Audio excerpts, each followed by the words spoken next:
喂，黐玲啊，你今日有啲旗袍 feel 啊！你係咪學邊個啊？我近排我都要跟姐姐學下嘢啊嘛！姐姐咁成功，我都想即係點解可以咁喜歡我？喂，正喎！近排咧，我啲 friend 啊，你啲青年朋友咧都喺度傳緊一樣嘢，唔知你知唔知傳緊咩啊？哇，好多樣嘢嘅喎，你會知關於姐姐嘅。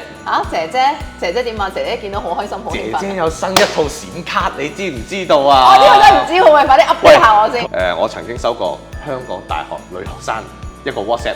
之後一開嚟睇，咦，姐姐嚟㗎喎，原來正喎咁樣啦。你有冇興奮咧？睇下 Jeff 有冇收過先？佢已經收藏咗10套喺度。我哋笑得幾開心，你睇下。呢啲好嘢冇 send 俾我。嗱，最近新聞佢有個新嘅閃卡，話俾你聽啊，好正啊！呢個香港大學女學生咧已經 outdate 啦。佢近排發出一個1969年，當時阿姐姐喺聖士提反中學會考謝師宴嘅時候影嘅嗰張閃卡，我都已經收到啦。仲有好多人有一套添，我覺得你應該着翻旗袍啊，或者着翻啲咩？嗰個 level 唔同，佢高啲。宋之齡妹妹閃卡咯。我係佢高啲，不過我想講咧，每逢嘅中秋咧，我都有儲佢閃卡㗎。佢嗰份旗袍嗰啲咧。中秋做咩？係啊，中秋同埋新年啦。我過時過節都見到喎。係咩？我係呢兩個節日。除咗清明之外，其他我都會見到。係啊，清明佢都休息，佢都唔除咗清明之外，其他我都見到。同埋佢個 post 係我哋啲女仔可以攞嚟做參考。參考對象。應該我覺得佢係有專人幫佢去擺 post 嘅。你知唔知咧呢單嘢咧？即係其實點解一聽到我喺度講姐姐，我覺得好興奮，因為咧其實好多人都有問啊，點樣佢點解而家咁受年輕人歡迎？佢喺書展都曾經問過呢個問題喎。其實我都想知點解近幾年啲年輕人咁中意我咧咁樣？你覺得點睇啊？獨一無二啊嘛，係咪先？過年過節都會收到佢嘅閃卡㗎嘛。我覺得你而家有啲似官員 feel。嗱，姐姐咧就喺佢個訪問入邊講啦，其實咧官員啊有包袱喺度，佢就問啦，如果而家現任嘅局長啊鄧炳強咧。佢可唔可以好似我咁樣先頭咁樣同馮德倫一齊拍麒麟啦？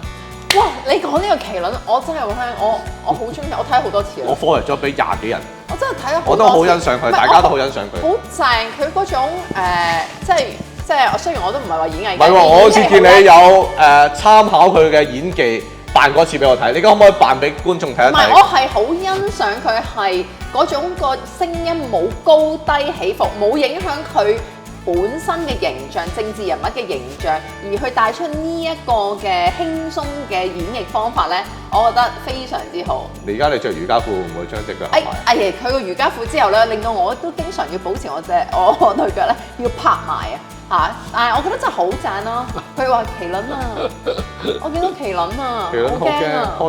開車撞佢，開車快啲啊！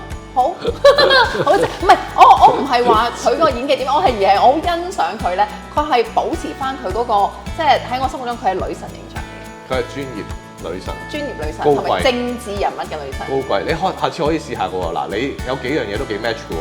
你今日有着旗袍，你平時又中意着瑜伽褲。係啊。馮德倫俾佢搶咗嗰個咧獎啊，可能遲啲俾你搶埋。不過咧，我同佢咧有一個共通點嘅，係好相似嘅。你知唔知係咩？我唔係好想知喎。你有咩共通點？我唔係好想知。我想知啊！你講啦。我同佢唯一一個共通點就係我同佢頭髮都係亂嘅，好亂，所以佢亂到係掃把頭。當時我細個，我睇到電視咧，佢對於佢個頭髮嗰個攣咧，其實講真嗰種個攣嘅程度唔係個個都可以控制到，但係我可以控制到。嗰陣時我好想話俾你聽，我好想教佢點樣頭髮直啲嘅。喂，講下，我諗起你選香港小姐時間咧，啲頭髮好似真係亂嘅喎。嚇？我選過香港小姐嘅咩？唔係你唔知啊？我淨係睇過美美天王嘅啫喎。唔得咩？